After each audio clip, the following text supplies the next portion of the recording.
Follow the money. I don't know their names, Bill, but if you follow the money, you go high enough, you start to see, okay, let's take rap music. Let's take it. Same people who own the labels own the prisons. Literally the same people? Literally the same people who own the labels own private prisons. It seems really kind of suspicious, if you want to say that word, that the records that come out are really geared to push people towards that prison industry. But they didn't make you write those lyrics. It's not about making somebody write the lyrics. It's about being there as guardrails to make sure certain songs make it through and certain songs don't. Certain flavors are exposed on the record. You know, some records are made by committee.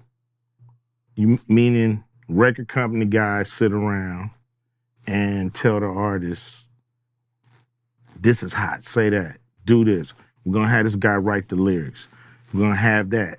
The narrative is really kind of, you know, structured and really made into what the record company want the record to be. A lot of artists are frustrated with this kind of music making. Feel like they're being controlled by the label. This is how they do it. Telling you what songs to sing, what hooks to do. So you have, you know, the record company pushing the narrative. This to me is, you know, some social engineering going on here to make sure those prisons stay full. Some of you may not have realized that I'm not part of the club. A lot of you listening to me right here, right now, you're not part of the club either. And what I realized with the club is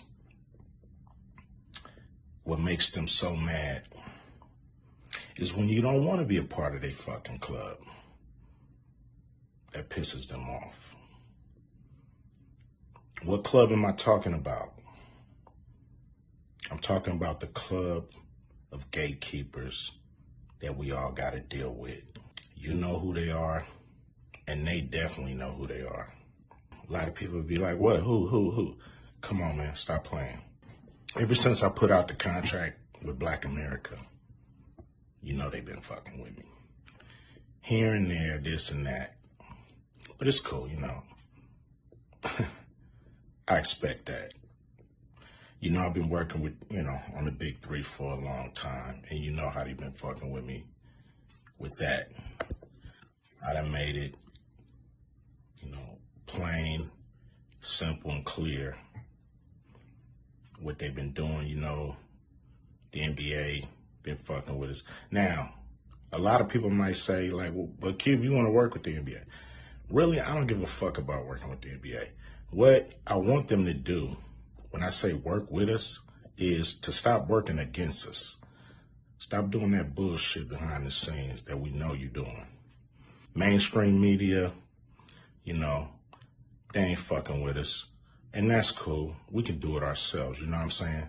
We still on the rise without these motherfuckers. So we don't need them, you don't need them.